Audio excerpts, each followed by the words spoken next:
Welcome to ANM News and welcome to yet another edition of ANM-এর Adda. Guess who is there with me? No prizes for guessing. We have the most dynamic chief managing member of one of Asia's top club. Yes, you're right. Mr. Anil Mukherjee, the chief managing member of Tollygunge Club. Welcome to ANM News and welcome to ANM-এর Adda, Mr. Mukherjee. Thank you, Ajay. Thank you very much. It's a pleasure to be here. I know you for a very long time to just thank me for it. But tell me one thing. You've been managing Tollygunge Club. Tollygunge Club has, up over the years, is to become one of the leading clubs in Asia. Before we come to the management of Tollygunge Club and how you made it happen, I want to go back to your younger days. And I want you to go down the memory lane. Tell our viewers about your early life. Did you ever thought that one day you are going to become the chief managing member of Tollygunge Club? I mean, you thought of coming out or taking this kind of thing up as a profession in your younger life? No, I didn't actually. My father was in the Air Force and he was a pilot. So in the early stages of my life, we, like all military kids, moved from station to station. And that was a great education and exposure because you met people from all parts of the country, all castes, creeds and religions. You grew up together. So you learn to mix with people. You learn to, play with different kinds of people, and you learn to operate as a team because you played football, you played hockey, you played gulli danda, and Air Force kids versus Army kids and all that kind of thing. So teamwork, getting on with people, understanding where they came from, having a wider exposure to various communities and classes and cultures helps in giving you a wider vision, and therefore my childhood helped. I had my last few years of schooling was in La Martiniere, Calcutta, and it was immensely valuable education. But then where did you grow up? I grew up at various Air Force stations of India, from Ambala and Delhi, of course, when my father was in Air Headquarters, so we were eventually in New Delhi. He was also based at Barrackpore. So you've seen the entire country. I've seen Bangalore, Pune, so in the armed forces, our military officers get transferred frequently. So as a result, you also travel across the country, and therefore you learn a bit about different parts of the country. You go to different schools, you have people from different backgrounds. So mixing and meeting and adjusting to people comes to you naturally. And also what happens in the military is that sometimes you're living in a 2-room little house with no electricity. Then you go to an old cantonment, and there you find that because of the old days, it's an old cantonment. So you live in a palatial house. You again adjust to everything. You learn very easily to adjust to circumstances, and I think that's a very important lesson we learned in life. And you saw different cultures, different people, different communities, different parts of the country. So that kind of exposure was better than any formal schooling I ever got. Absolutely. And then, my father was from Allahabad, though he's a Bengali. My mother was from what is now Pakistan, Lahore. So again, we had a very, diverse background.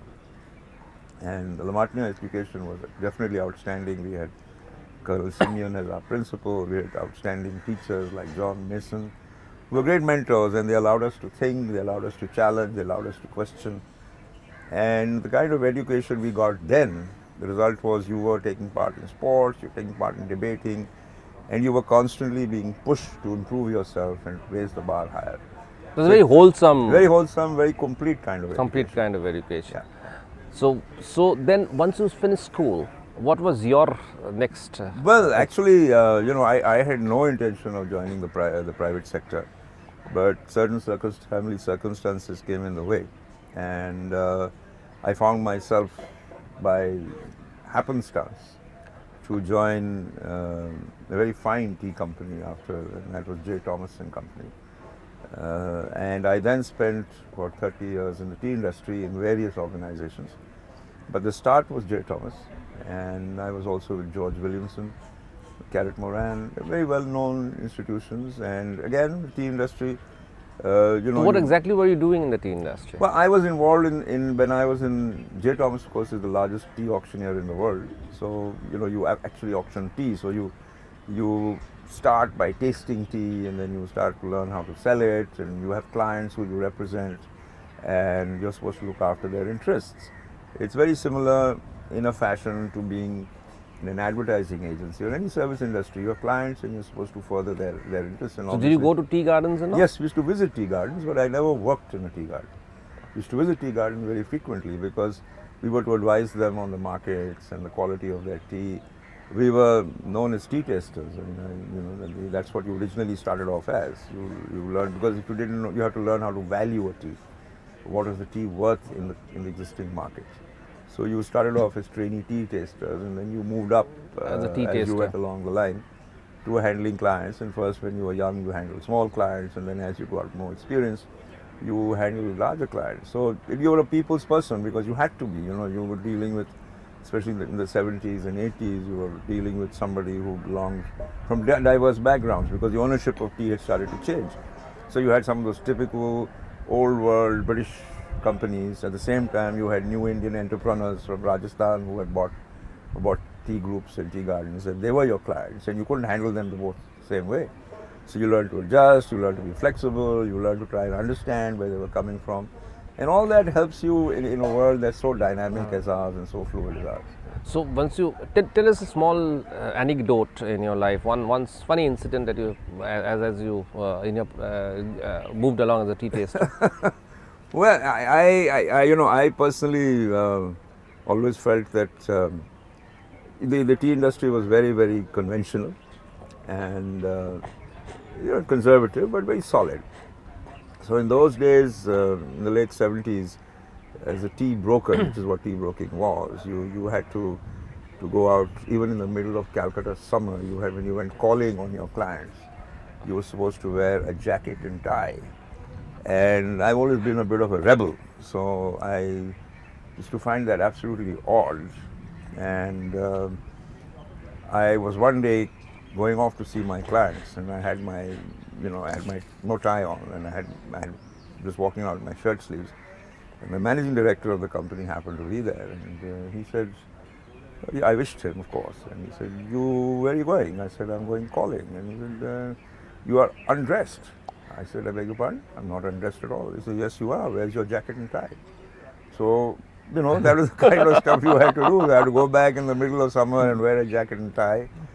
It was great fun. I mean, you worked hard, but they also encouraged you to play a lot of sport. Okay. And, merchant cups and, company sports. So it was like being in a very large school in many ways. Absolutely.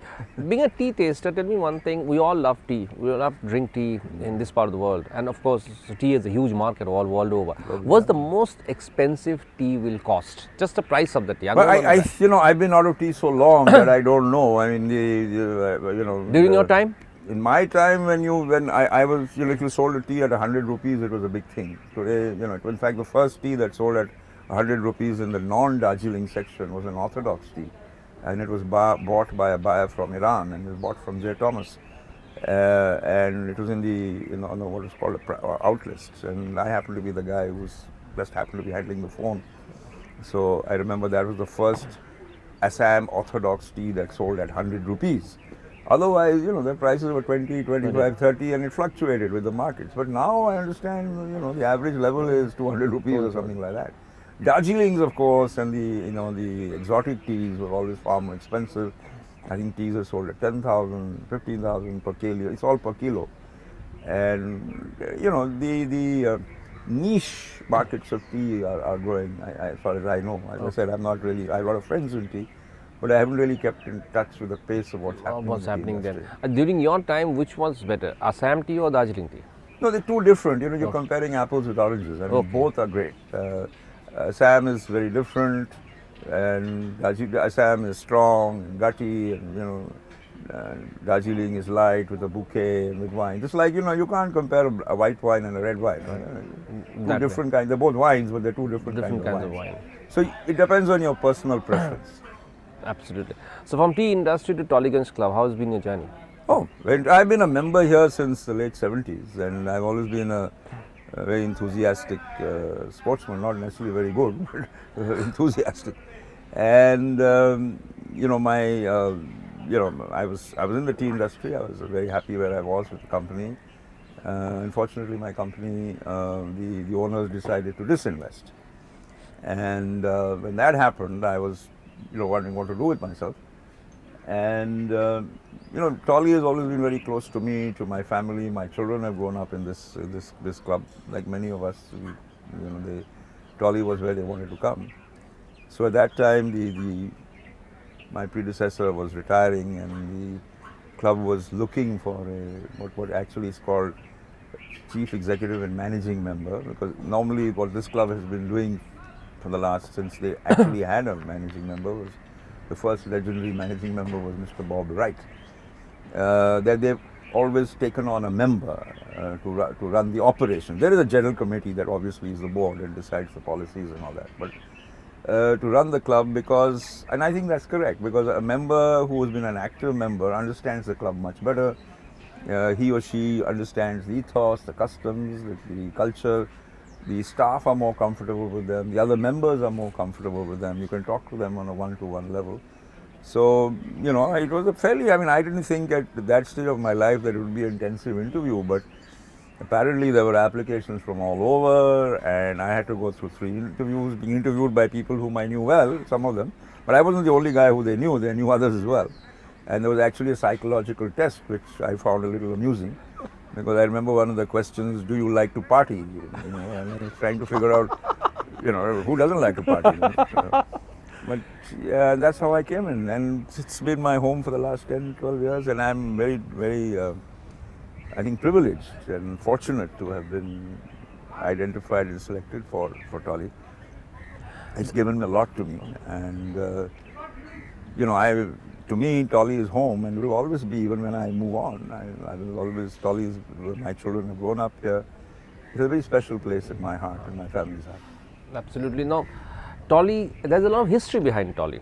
Very And interesting. there are a lot of these buildings which are very historical from the British era. Can you run us through, for our viewers, about some of these buildings and some of the history behind Well, them? actually, this building, the Clubhouse, that is over 240 years old. And it was owned by a person from the East India Company, and it was not Thompson, I think it was, and Johnson, sorry. And he worked with the East India Company, like most of those guys at that time. He was quite an adventurer, and he bought and sold this property, I think, twice or thrice. It was never an indigo plantation, as some people believe.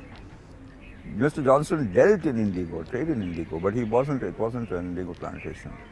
And it passed on, and then, to cut a long story short, more interesting for your viewers, after the Battle of Sringapattam in 1799, as the British normally did, after Tipu Sultan was martyred, they wanted to separate the families, because otherwise it could become a rallying point because as you know, Hyder Ali, his father, and Tipu Sultan gave the British a very difficult time. So they brought them here. And this property actually is on the Prince Mohammed Ghulam Trust, who was the grandson of Tipu Sultan. And it's still, legally their property. Yes, we have a lifetime and agreement and tenure with them, and perpetual lease it's referred to, and that is there. It was signed many years ago, and it continues. So you have Tipu Sultan from one side, and Tipu Sultan's family. Did they stay here ever? Well, we are not know it. There is some. We are not very clear. There are stories that Prince Mohammed Ghulam actually did come here, but this certainly was their property. And he married into the Wajid Ali Shah family, who were staying in Kidapur. Okay. So you have two great, families of India, old India, who were part of this. And then Tolly, it's moved. It's a very dynamic institution. Its avatars have changed with the times.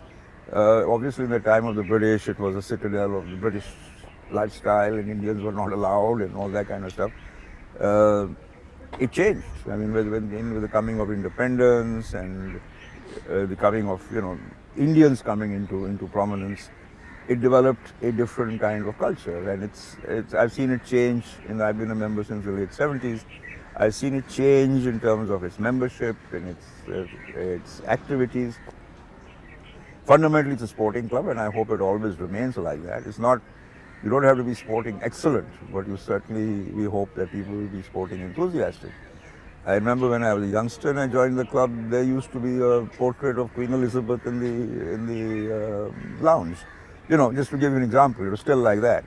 And then it changed over the years. And now you're a member. It's a very dynamic, vibrant place with diverse people, very cosmopolitan, and activities from music and art and culture to sport. So it's actually a microcosm of India. That's You've got amalgamated everything. And it's perhaps the only, arguably the only club in India that has everything. I mean, and all the sporting activities apart from badminton. You've got tennis, squash, swimming, golf, riding. Riding was our original sport. This was actually a race course.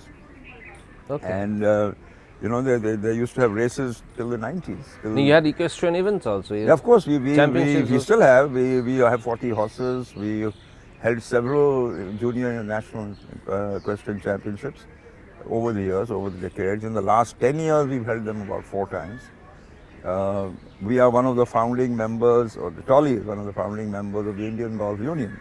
So in riding and golf, Tolly has played a historical role right from the last 125 years.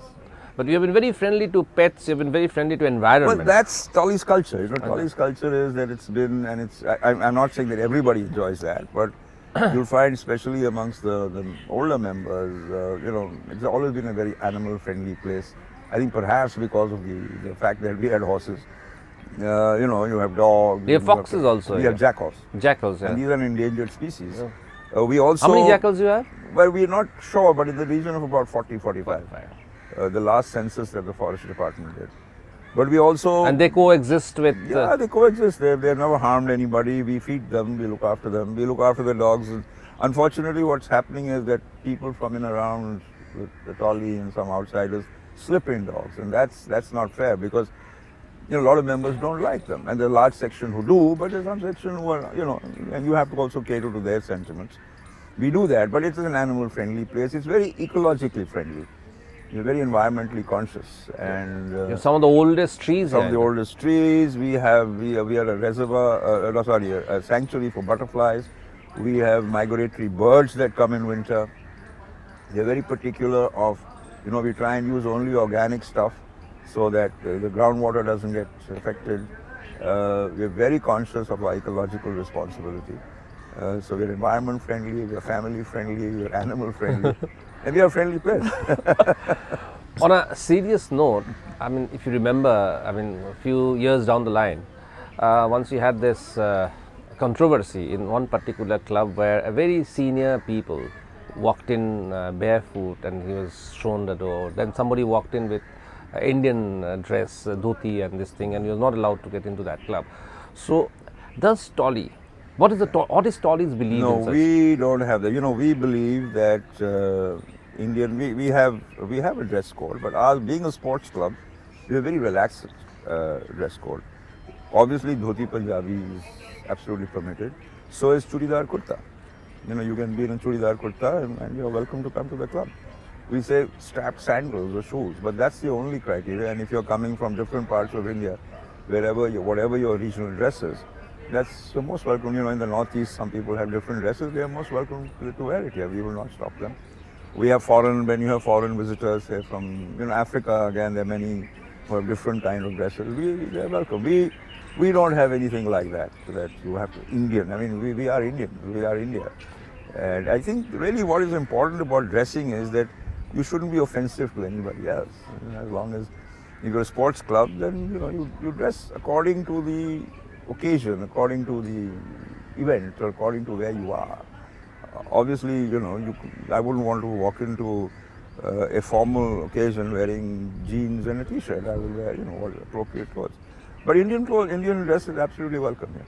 churidar kurtas and dhoti Punjabi. More importantly, the appropriate clothing is the order of the Really day. order of the day. We are very relaxed. We have a clothes, a clothes wear, what you can wear and what you can't wear kind of stuff. But if you read it, which you probably got since you're a member, you'll find it's very relaxed, and you can wear pretty much anything you want. And over the years, we've relaxed a bit. Earlier, round neck t-shirts were not allowed, but that's a bit anachronistic not to allow them today. It's a part of fashion. The world's best dressed people today wear round neck t-shirts. A lot of it, we believe our members have a sense of responsibility. They love this club. It's their club. We don't expect them to do anything that would in any way embarrass the institution. So you've been here over the years, you have steered this club to greater heights. So now, what has been, if I ask you for two something which you remember for the rest of your life, two incidents which you remember for the rest of your life, two very, very important incidents, what will those be? Well, I think one, of course, I must, since you though I was reluctant, you got me onto this thing. As you know, I suffered from cancer, and so far I've survived, and hopefully I'll continue to survive.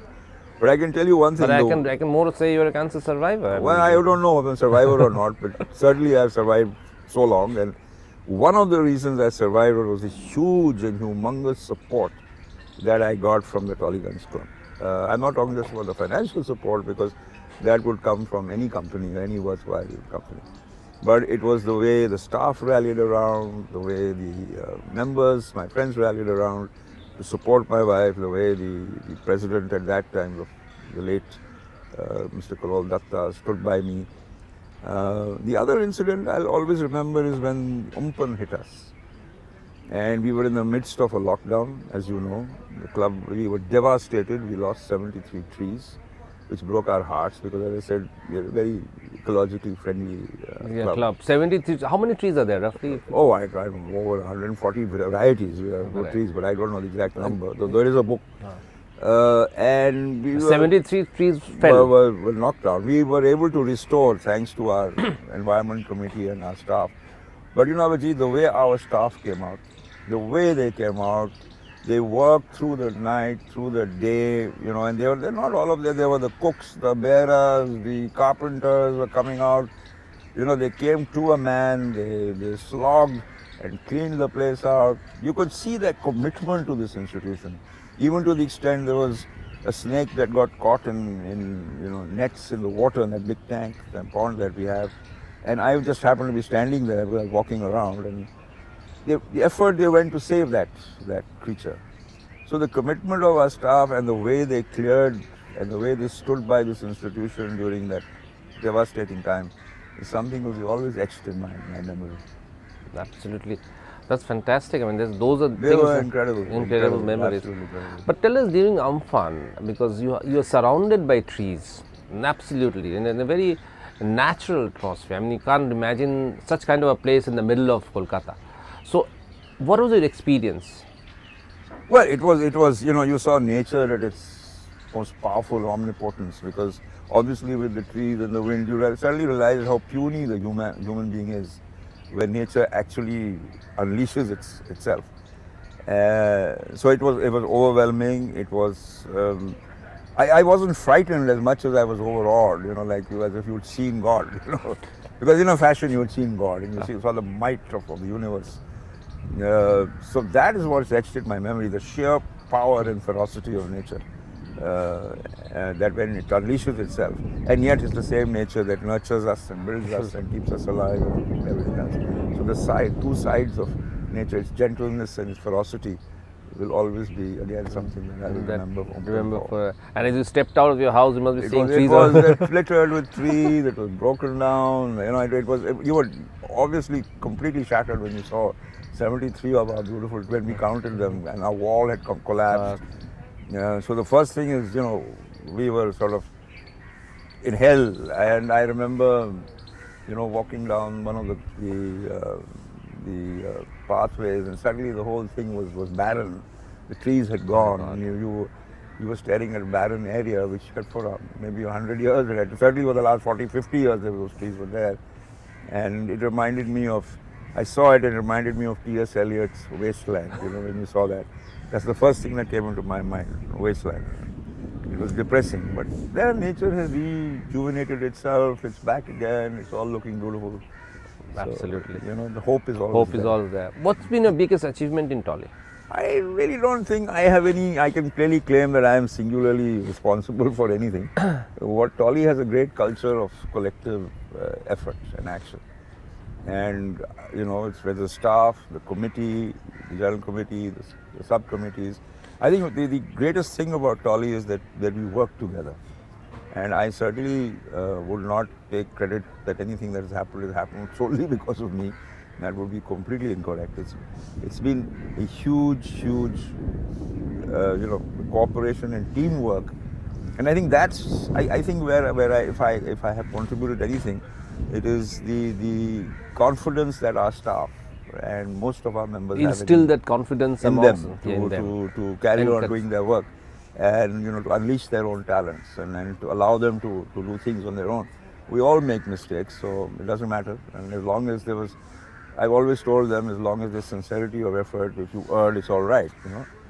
And I think that's what's happened. We've been able to unleash the talent that we have within the club, which perhaps was not as recognized as it is today. You've been able to carry them along. Yeah, I think that's what we've been able to do. Now, getting membership of the Tollygunge Club is something like everybody dreams for, and it's a huge waiting Process, list yeah. and things like that. Have you ever any brush with the political leadership or the administration or something? In all fairness to the and not because we are on TV, in all fairness to the political system and the bureaucracy, we've never had any serious brushes or any pressure or any compulsion. I would be completely dishonest if I said we didn't get a request.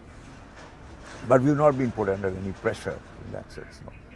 So that way you've been and I think, you know, maybe the people concerned have felt that, you know, Tolly is not the place to do that kind of stuff. So they've been pretty good with us. and over the years, your relationship with the presidents, and you have had a full cooperation with Well, the I presidents. complete. I've, you know, of course, many of them have been friends of mine. After all, I've been a member so long, and I've served on various committees of this club before I joined it. So it's a friendly club, and you know, it's a very egalitarian club. It's a level playing field. And what is great about Tolly, I think I would arguably be the only place where the operations are entirely handled by the professional management. The policies, of course, are made by the board, like it should be. But by and large, the board stays at arm's length when it comes to operations. So it's unique to I think Tolly. It works very much like a company, where the CEO is actually the CEO to a large extent, which other clubs I think may or may not have. I really can't speak for them. So that's unique about this place. Any regrets? Who doesn't have regrets? But I don't have. You know, I'm very happy to have been here. But no real serious regrets. It's been. I think there's many things I could have done better. But you know, having grown up in a military family, it was, you know, you tried your best and you didn't do well. So, you know, stick your chin out, take it on the jaw, and move on and do better next time. So yes, there are some regrets. I could have done some things better. But isn't that we wouldn't be human if we didn't do that? Absolutely. And what's the message for the people? Who, the members? Members, people at large? Well, I people- just hope that the members, you know, this is an iconic institution, the Tolly. It represents India through the centuries, last 125 years. I hope that the present members and the future generation of members are conscious of its values, as I said, all the values that we've spoken of, and I hope they do everything to nurture it. It's truly something to be proud of, because I know that many foreigners come from different parts of the country. I mean, they visit Calcutta, that has nothing to do with Tolly. And there are many older clubs, they may be going there, I don't know, but they certainly ring up and just say, we've heard of the Tollygunge Club, we'd like to come and visit it, would you allow us? So we are one of the landmarks of our city. And I hope that we nurture and preserve it and make it grow and develop as the years go on. That calls for a tourism potential of Tollygunge. Oh, there is, but you know, we are a private club, So- so we have to handle that carefully. Whilst we certainly, you know, we are proud to be a part of, we are proud to be a institution of Calcutta and Bengal and India. And we do support, like we support a lot of armed forces events. We do some things with the other government agencies as well to project Calcutta, to project Bengal. But at the same time, at the end of the day, we have to respect our members' sentiments. So we can't open it up to tourism, but certainly we have worked with the tourist department of Bengal, for golf tournaments and things like that. Because now India is a part of the global network. And if you want investors and you want people to come, especially from the developed countries, they require all this. For them, this is a way of life. And we are one of the institutions can provide all of it. Absolutely. Thank you so much for being with us. Thank you, Abhijit. That was very interesting. That was very, very interesting. So we heard about Mr. Mukherjee's roller coaster ride throughout his life and the institution of Tolerance Club. So it's quite an educative. I mean, I never knew a lot of stuff that I came to know from you right now. So thanks again, and thanks for watching ANM News. Keep watching ANM-এর আড্ডা and again come up with more interesting interviews in near future. Thank you, sir. Thank you, Abhijit.